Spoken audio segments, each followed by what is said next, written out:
took money from Escobar. Everyone took money.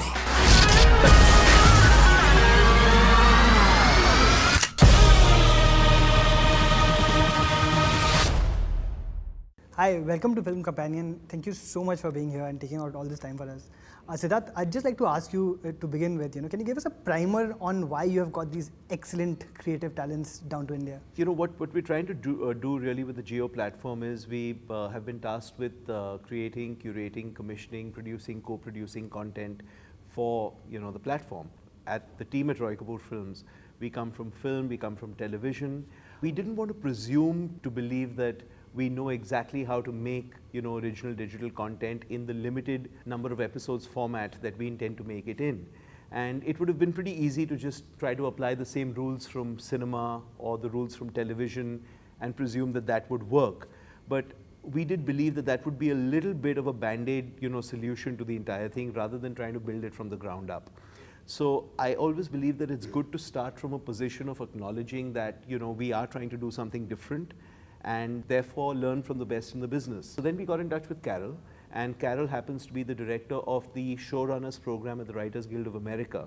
So we couldn't have asked for a better guide to be able to, sort of take us along the journey. Carole then did is really get in touch with Chris, who happens to be the co-creator of a little show called Narcos.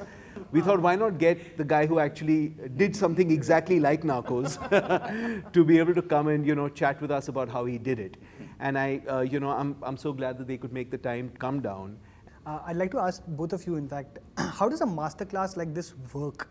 What would a process be like? Because you've got such great creative talent from this industry that have done other things within the industry, but how would you sort of get them to think in the direction that you want them to? I think that the plan was to break it up into modules. And the first is an overview of what we call the showrunner writer empowered model, so that people have an idea of sort of what the power structure is. That's the wrong way to say it, but who has a creative vision in a series. And then it was taking it through the process of how do you think about a series in an overarching way? How do you do a pilot? How do you do a writer's room? And Chris is covering all of those things. Please, I'd love to hear you. For me, it's about trying to walk these professionals through the process by which we have learned to make these short series in the United States. It's actually been an evolving process. When I started in television, you would make 22 episodes of a show, and over the course of time, with the development of cable, then digital, the episodic orders got shorter and the subject matter actually got more interesting. So in the last couple of days, what have you learned about the writers of India? What have you learned about our talent here?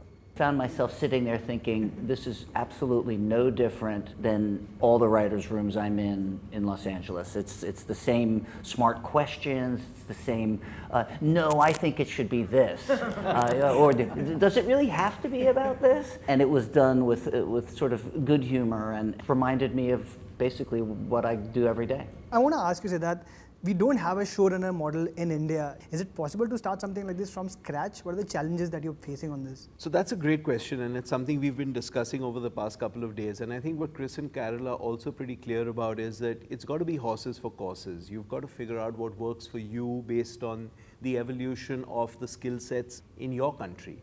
And I think in our country, what we have to acknowledge is that the writers have been writers. So in that sense, there hasn't really been that much of an overlap between the roles that they've both performed. You've got some directors who also happen to be writers, but I think what the showrunner model really does, and what we've learned from Chris and Carole over the past couple of days, is that it empowers the writers to be able to step up and say that, we're now going to take some more responsibility because we happen to be the one entity that's involved in the entire process of knowing the beats of what this show is supposed to be.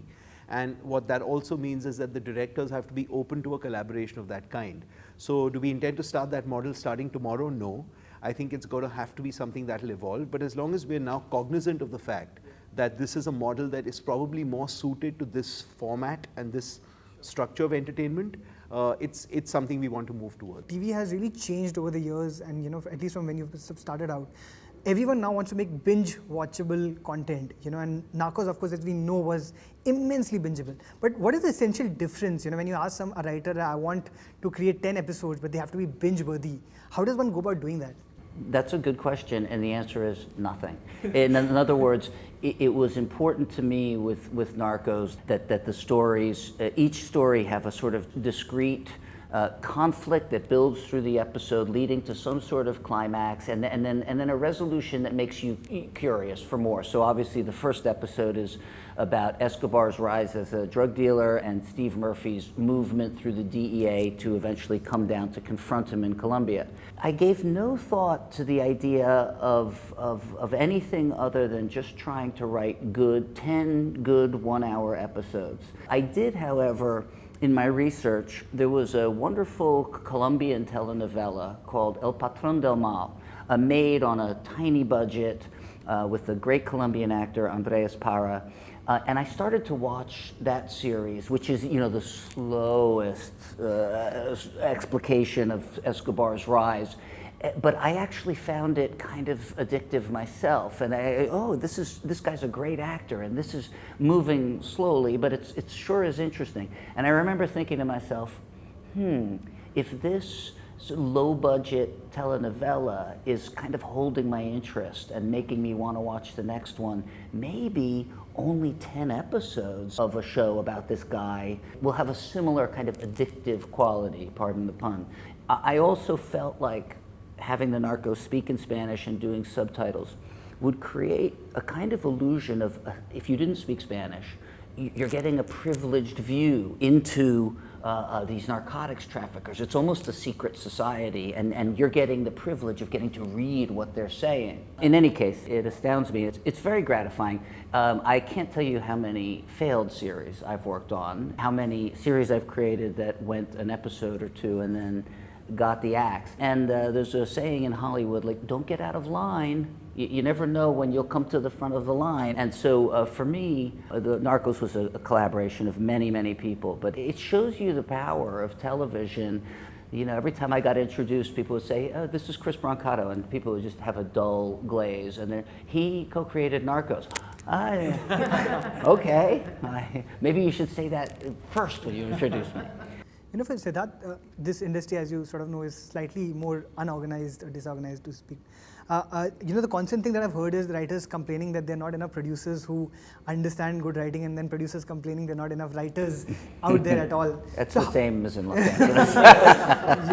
And you're trying to put some structure to this, at least in the digital space. Do you have a strategy? Is there an understanding of how you can probably go about doing this? So I think the idea really would be to just take things at face value. If someone's got the ability and got the potential to be able to step up and take on a certain responsibility, then we need to be able to give it to them.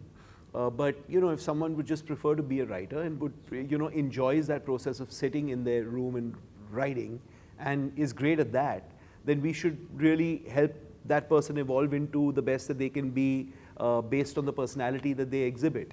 So that I think is really important. Fundamentally, the reason to have a writer involved is because what filmmaking is translating a blueprint that's written on paper into living, breathing actors saying the words and moving through time and space.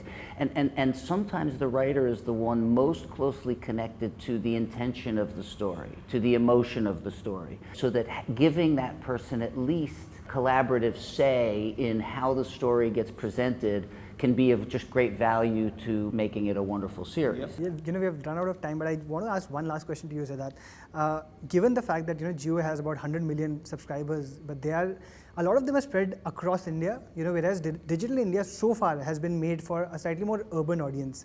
So when you are doing this entire process, what kind of story are you expecting to come out of this that will probably even break out like a Narcos did? So what is the story that you think is going to be accessible not just to the country, but internationally? Yeah, tell us this. I was just going to say that's a great question, which I don't have an answer to.